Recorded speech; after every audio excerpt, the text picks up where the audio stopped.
It's freezing in that jail facility. It's 60 degrees. Naked, freezing, they shut off the water supply. As we're talking right now, jail 7, cell 7.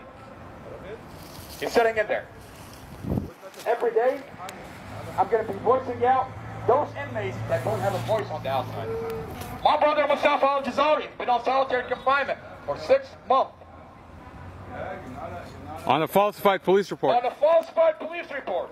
And he's locked up since April. And the Commonwealth Attorney knows it. Amy Ashworth knows it. The Commonwealth Attorney knows the police report is falsified. She has the audio to the conversation when investigator drunk talked to her. I ask you a question. I want to pretend that we're not talking about Mustafa Al-Jazari. I want to pretend that we're not talking about my brother. I want you to imagine for 2 minutes that you're driving your vehicle.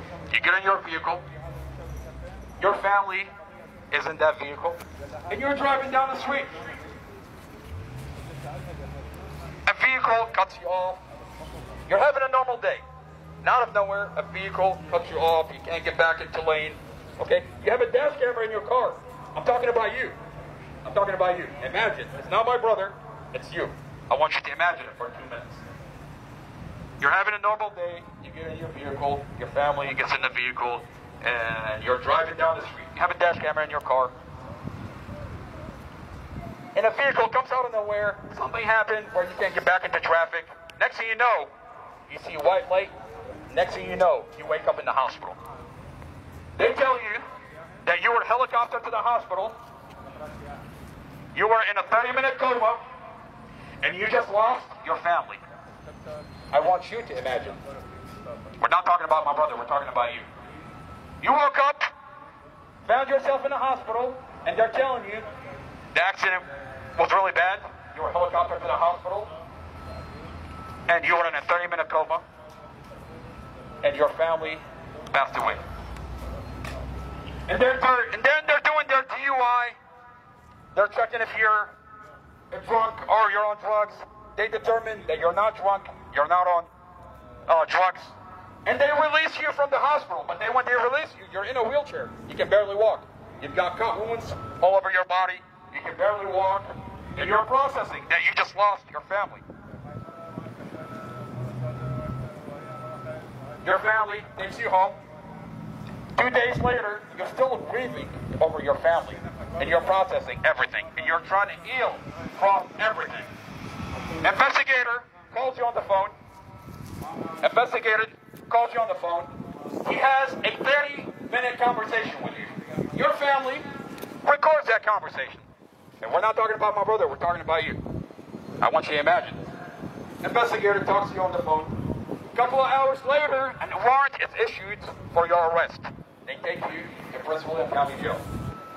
Your family retains a lawyer, and then they find out that the police report is falsified. Investigator falsified the police report. He asked my brother on the phone, as a family,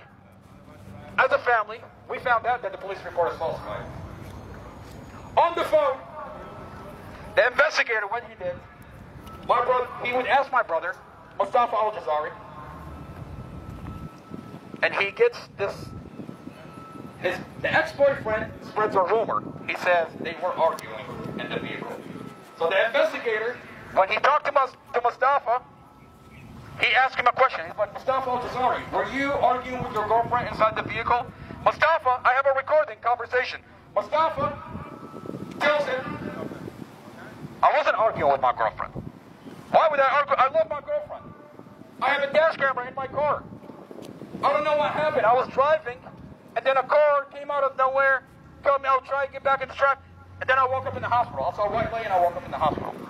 But the investigator, what he did, in the police report, he wrote, if you read the police report, under Free Mustafa Al-Jazari, under TikTok, Free Moses, in the police report, he put, Mustafa stated, I was arguing with my girlfriend. Mustafa stated, in the car, I was angry at my girlfriend, and then I drove into oncoming traffic. That police report, that's what it says. And then you listen to the audio when he talked to the investigator. He never said anything like that. The investigator falsified the police report. Now you're sitting in jail. Now we're not talking about my brother, we're talking about you. Now you're sitting in jail. You know the police report is falsified. You know you have dash camera, this could happen to anybody. This could happen to you. This could happen to your kids, your son, your daughter, your mom. You could be in a vehicle and an investigator could lie. My brother is sitting in jail on a falsified police report, and he would call us from jail. He would ask us, did you take? He would ask us, did you take?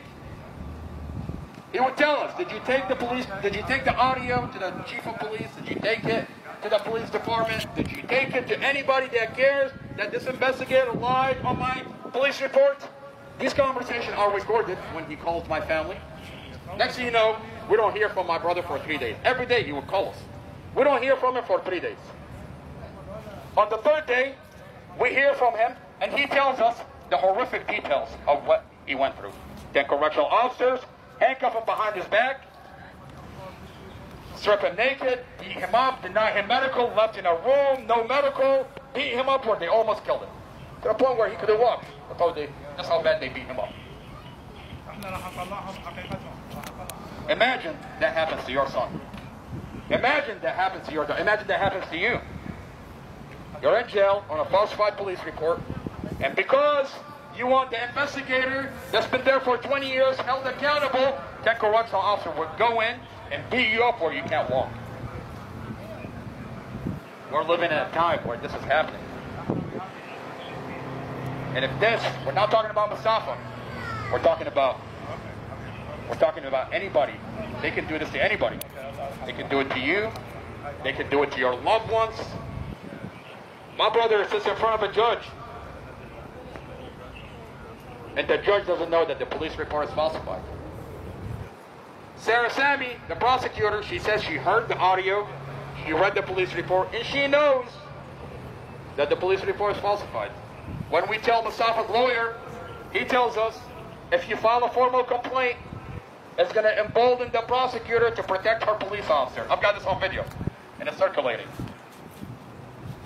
In court, Sarah Sammy, she says, I heard the audio. So you know about the falsified police report, but you're building a whole entire case. My brother has a dash camera in his vehicle that shows he's innocent. They muted the audio, they edited the dash camera, but the Lord has other plans. Even with the edited version of the dash camera, it shows that my brother is innocent. They did the same thing they did on Ohio with that one lady that they shot in the parking lot when her family demanded for the body cam. They edited the body cam. They think people are stupid. They think people are stupid. They think people are dumb. But we're here. My family is here.